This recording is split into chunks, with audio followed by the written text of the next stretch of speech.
Hi, everybody. Welcome to English Digest. I'm Stephanie. And I'm Tom.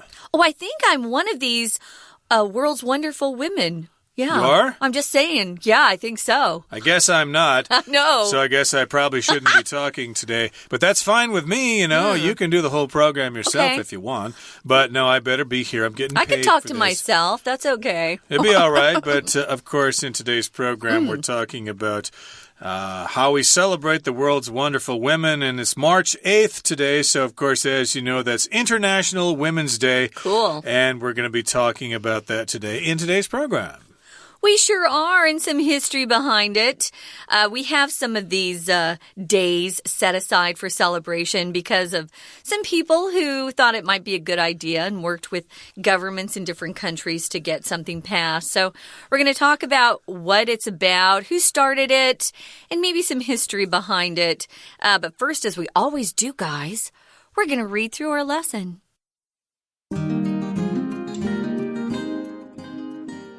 Today's date is March 8th, and if you're wondering what's so special about that, I'm here to tell you. March 8th is International Women's Day.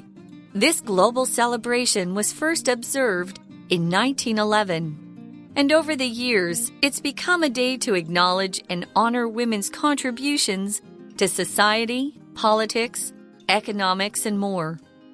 International Women's Day was born of rebellion against the strict norms and policies that dictated women's lower societal position. In the early 20th century, thousands of female garment workers in the U.S. went on strike to oppose their poor and often dangerous working conditions. In 1909, National Women's Day was established to pay tribute to those strikes. Not long after, German activists Louisa Zeitz and Clara Zetkin proposed an International Women's Day, which was first recognized in 1911. Though the movement began in the U.S., some of its most consequential events took place in Russia in 1917. On March 8th that year, the International Women's Day demonstration drew tens of thousands of women to downtown Petrograd, now St. Petersburg. Calling for bread and peace, the women's protest attracted workers from all over the city. Over the next several days, protesters urging an end to food shortages and World War I filled the streets, sparking the February Revolution and the Tsar's abdication 7 days later. These days, International Women's Day is just as much about protest as it was in 1917.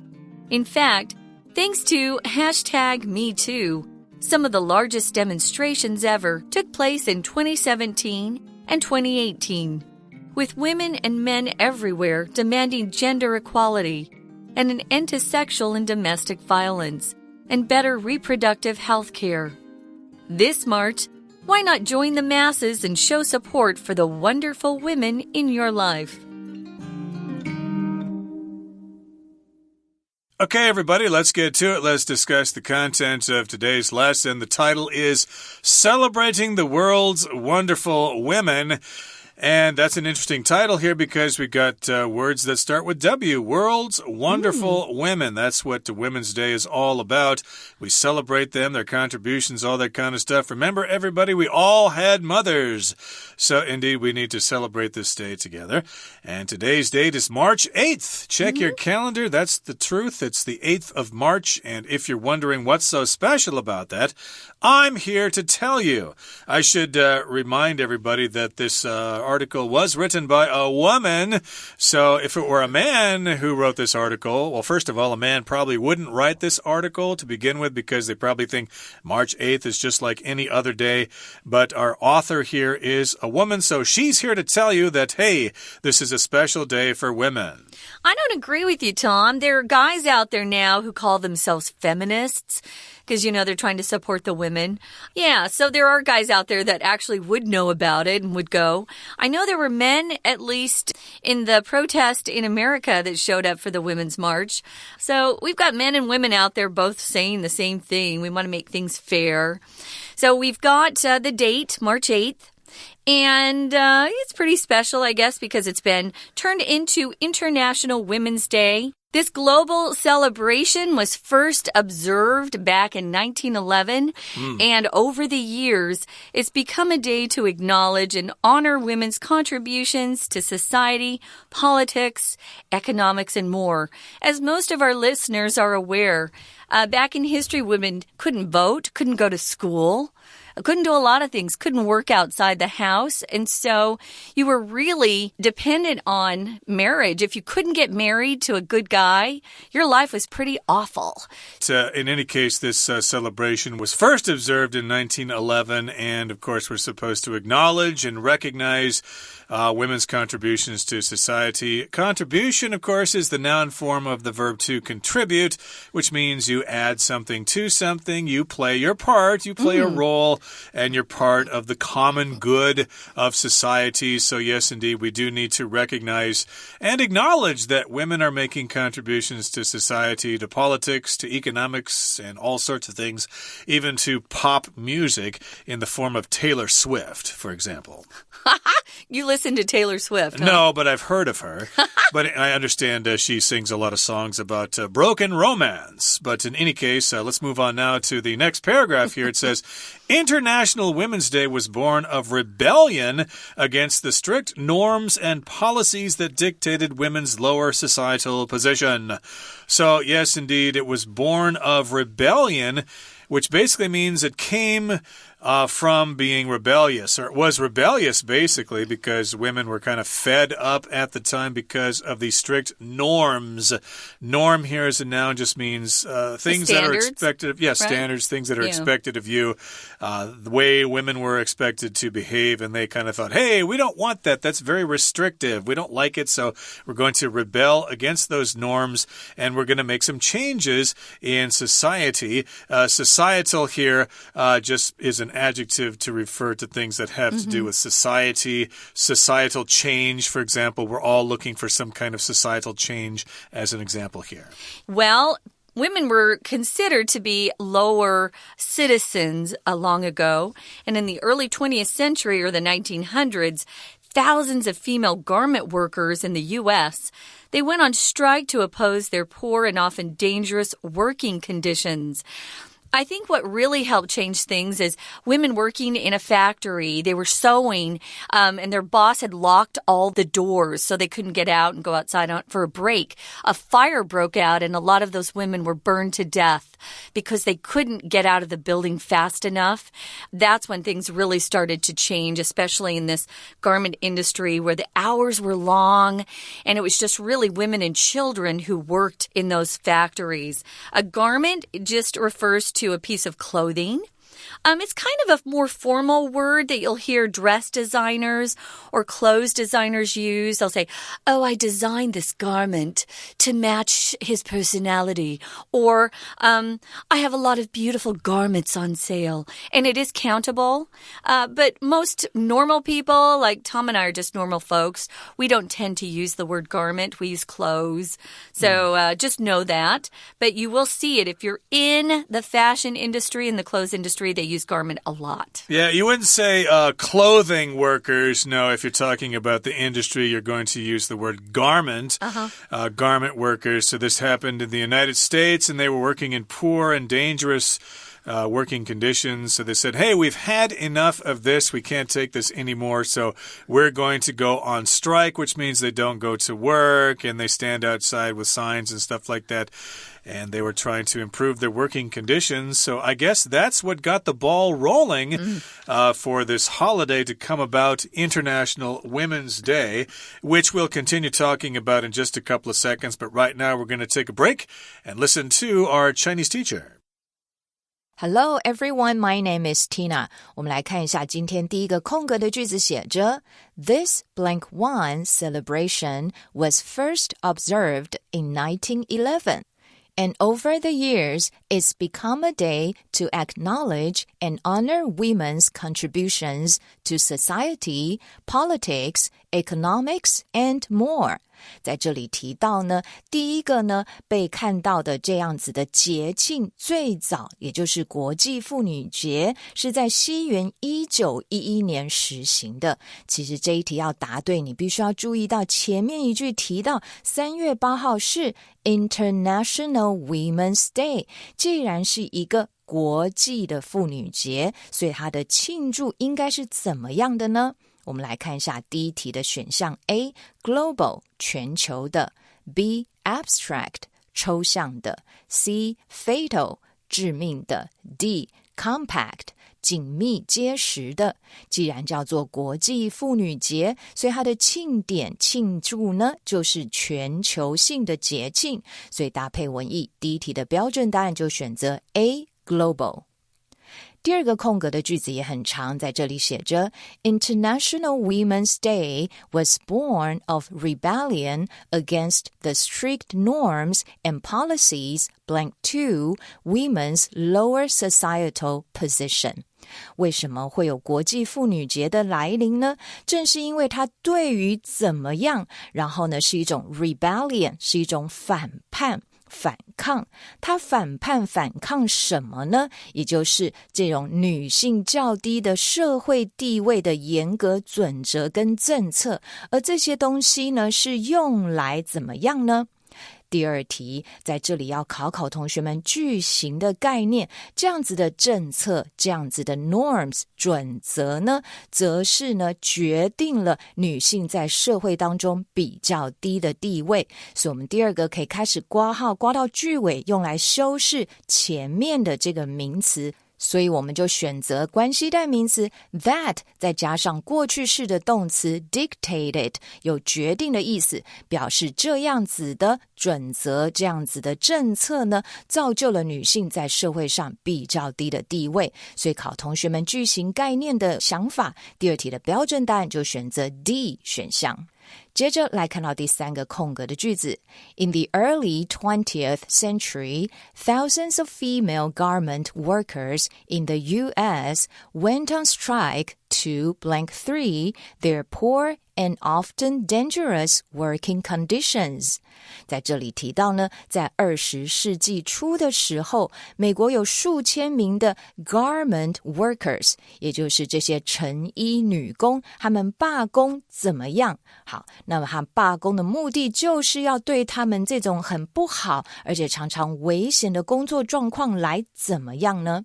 第三题 A mingle 使混合， B distract 使分心， C oppose 反对对抗， D transfer 转换调动。他们的抗议罢工就是要来反抗这种很不好的工作环境。搭配文意，第三题的标准答案就选择 C oppose。 We're going to take a quick break. Stay tuned. We'll be right back.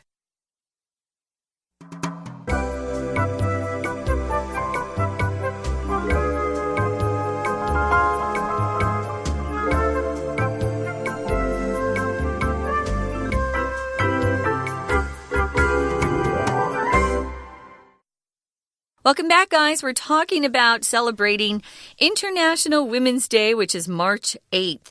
And when we left you, we were talking about how it got started. There were women who were really rebelling against their position in society back in the early 20th century because they were considered almost second-class citizens. They couldn't vote. They couldn't work much, and it was difficult to get into really good universities. You know, some universities wouldn't take women. It was tough back then. So they actually started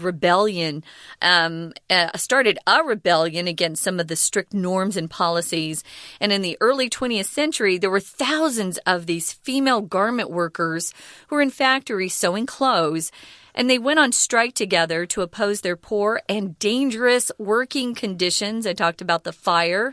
That was a big deal that led to a lot of legal changes. Laws were changed at that point. Well, in 1909, National Women's Day was established to pay tribute to those strikes. If you pay tribute to someone or something, you give them credit for doing something. Maybe they're a hero returning home from war.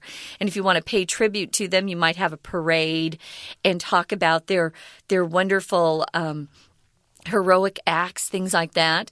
Here, the National Women's Day was established. They set aside this day to actually remember those strikes and what the women were opposing, why they went on strikes, and what got changed because of their strikes.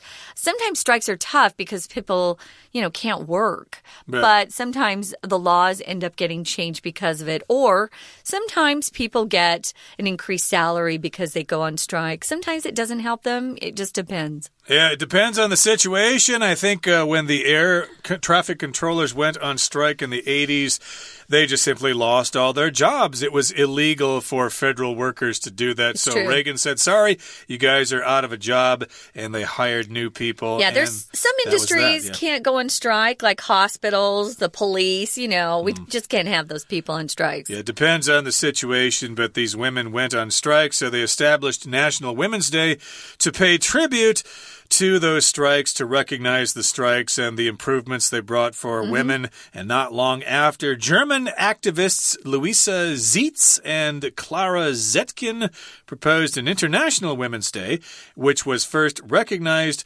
in 1911. So we've got some German activists there. An activist, of course, is someone who is active to promote political change for some cause or something like that. Yeah. They saw what was happening in the U.S. and they thought, hey, we can do that here in Deutschland. And so they proposed this International Women's Day. Yes, we should expand beyond the United States to all countries of the world. And that was recognized just a couple of years later in 1911, a fateful year because, hey, I think that's the first year of the Republic of China. Now, moving on to the next paragraph, it says, though the movement, and this is a social movement, of course, we have these movements when we want something in our society to change or something we want the government to change sometimes. The movement began in the U.S. Even though that's where it started, some of its most consequential events took place in Russia in 1917. Consequential is an adjective that belongs to the noun consequence. And if you're talking about consequences, you're talking about the results or effects of some sort of action that you took. So some of the most consequential events, things that were most important, actually took place in Russia in 1917. On March 8th that year, the International Women's Day demonstration drew tens of thousands of women to downtown Petrograd, now St. Petersburg. And we'll talk about what happened there. But when you're talking about a demonstration, that again is when people go outside and come together as a group to protest something. They usually have signs that people can read, and you can let people know why you're demonstrating, why you're protesting. You could call it a protest as well. And it drew tens of thousands of women. That's a lot of women. And this happened again in Russia. In Russia, okay, so lots of women went into downtown Petrograd, which later became Leningrad, and now it's St. Petersburg. I think it's the second largest city in Russia, and they called for bread and peace. They wanted bread because they were hungry, and they wanted peace because there was violence. And the women's protest attracted workers from all over the city, and over the next several days, protesters, or protesters, you could also call them. Yeah. They urged an end to the food shortages. That's why they wanted the bread. And they also urged an end to World War I. That's the war that was going on at the time. It ended, I believe, the next year. And so if you urge something, that means you kind of advise someone or you suggest that something happens. So they wanted these things to end. We're sick of being hungry. Please bring in more food and quit sending our boys off to war there. So they wanted an end to those things. And that sparked the February Revolution and the Tsar's abdication 7 days later. So here we've got spark as a verb. That just means it kind of set something off. You could say it triggered this revolution, which took place in February. A revolution, a big change in the government. The American Revolution that began in 1776, or the French Revolution, the Mexican Revolution, etc. All these different countries had revolutions, including the Russian Revolution, which took place, I guess this was called the Bolshevik Revolution, which took place in 1917. Yeah. Well, one of the consequences of that was that the Tsar, who was their leader of the time, Tsar is a Russian term for their leader, he abdicated 7 days later. Abdication is the noun form. To abdicate means you give up your throne, you give up your crown as the leader of a country. Now, they weren't voted on back then. They were born to that position. They believed in royalty back then. So you abdicate, you give up your throne. And we all know that shortly thereafter, communism took charge over there in Russia, which actually didn't improve anything, to be honest.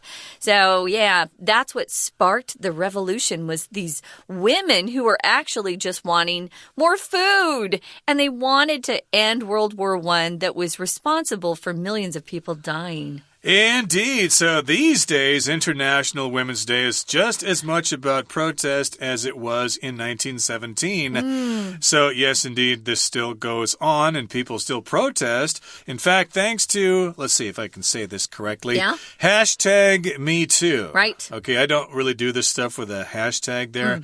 That's like the Chinese character for well. You know, Jing. So did they say that in Chinese? Jing, me too? Did they say that? I'm not really sure. I should ask somebody before, I don't know. Before I take that guess. If they're doing English, they need to say hashtag. Hashtag. Okay, it's not tic-tac-toe or percentage there. No, it's... Get with it, Tom. Yeah, get with the times. I try to avoid that stuff as much as possible. Oh, you need hashtag stuff. But you use hashtags on Facebook and Twitter all the time. And Instagram, that's how people find different things. Okay, well, I think it's kind of silly myself, but here, Me Too is definitely a not a silly movement here, of course. It is all about people being sexually harassed in the workplace. So some of the largest demonstrations ever took place in 2017 and 2018, just a couple of years ago, with women and men everywhere demanding gender equality, an end to sexual and domestic violence, and better reproductive health care. So that's kind of the shape of the movement today. The protests of the International Women's Day that took place back in 1917 are echoed today with these demands. So here we've got the verb to demand. That means you really want something, you think that you should have it. I demand equal rights. And if you talk about things having to do with men and women, boys and girls, we're talking about the different genders. Yeah, and they also wanted an end to sexual and domestic violence. Domestic violence refers to violence that happens in a home where the guy's beating up his wife, or sometimes it happens the reverse where the wife is beating up the husband. They're both bad. Or maybe a dad's beating up his kids or the mother's beating up her kids. All of this is bad stuff. They also were wanting better reproductive care. They were wanting birth control pills. I think that's what they were wanting at that point. They wanted the government to give them that stuff for free, I think is what they wanted. Or maternity leave where they can, leave their job for a while to take care of a newborn baby and they don't have to lose their jobs. Maternity leave, paternity leave for dads. But they were focused more on the ladies, of course. So those were the things they were marching for, some of the demonstrations that took place. So those were some of the themes. I thought it was interesting. The Women's March in America had different groups come together, and some of them didn't actually believe in the same things. It was kind of interesting. But it was... I think it was probably helpful to some of those women just to be able to get out there and express themselves. I didn't support it. I'm over here, but I had a friend who took off work in New York and went down to D.C. to participate. But there were some crazy people out there too. Make sure you know what the demonstration is actually standing for before you get involved. Sometimes you might be surprised to find out it's not exactly what you think it is. So I think demonstrating is a good thing we can do in democracies. That's what we have. We get to tell people how we feel. We're a democracy. But make sure you know what you're protesting. And, of course, our final question is this March, why not join the masses and show support for the wonderful women in your life? I wonder if there are going to be any kind of demonstrations taking place here in Taiwan. I haven't heard of a big one for the women, but you never know. Okay, That brings us to the end of our lesson for today. Let's hear now from our Chinese teacher. 接着到了第4个空格的句子里面提到 Not long after, German activists Louise Zies and Clara Zetkin proposed an International Women's Day, blank 4 was first recognized in 1911. 在这里提到呢，有2位德国的激进分子，他们提议了国际妇女节。然后在这里补充说明一下，国际妇女节呢，最早是在西元1911年得到正式的认可。在这里呢 International Women's Day 是一个专有名词，打上逗号，然后我们要加的是 which 来代替前面的这个国际妇女节做补充说明，它是在1911年得到正式的认可，所以第4题的标准答案就选择 D which 选项。再来我们来看到第5个空格 blank 5 For bread and peas, the women's protest attracted workers from all over the city.在这里呢，一样要考同学分词构句的概念。后面的主词 the women's protest 指的呢，就是这些女性的抗议活动，她做了什么事情，然后吸引了来自全城各地的工人到这边来。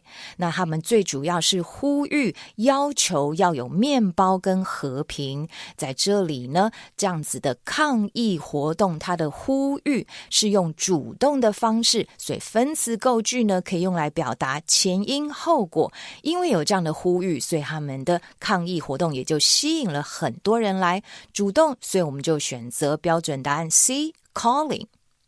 接着来看第6个空格 Over the next several days, protesters urging an end to food blank 6 and World War I filled the streets. 在这里提到呢，这些抗议的人，然后我们建议同学从 urging 开始括号，括到 World War I， 然后用来修饰前面的 protesters。这些抗议的人呢，他们要求能够结束食物的什么跟第1次世界大战。真正的动词是 filled， 这些人充满了街道，所以他们要求是结束食物短缺的问题，所以第6题我们可以选择 B 选项 shortages。其他选项 A diplomas 学位， C physicists 物理学家， D outcomes 结果都不是正确的答案。最后我们来看到第7个空格，这边提到呢，我们直接看后半句 With women and men everywhere demanding gender blank 7 An end to sexual and domestic violence and better reproductive health care. 其实这些呢，男男女女在这一天都要求性别的什么？可想而知，国际妇女节当然要求的是性别的平等，所以第7题可以选择 A 选项 equality 就平等的意思。B anxiety 焦虑， C departure 离开， D sculpture 雕刻都非正解。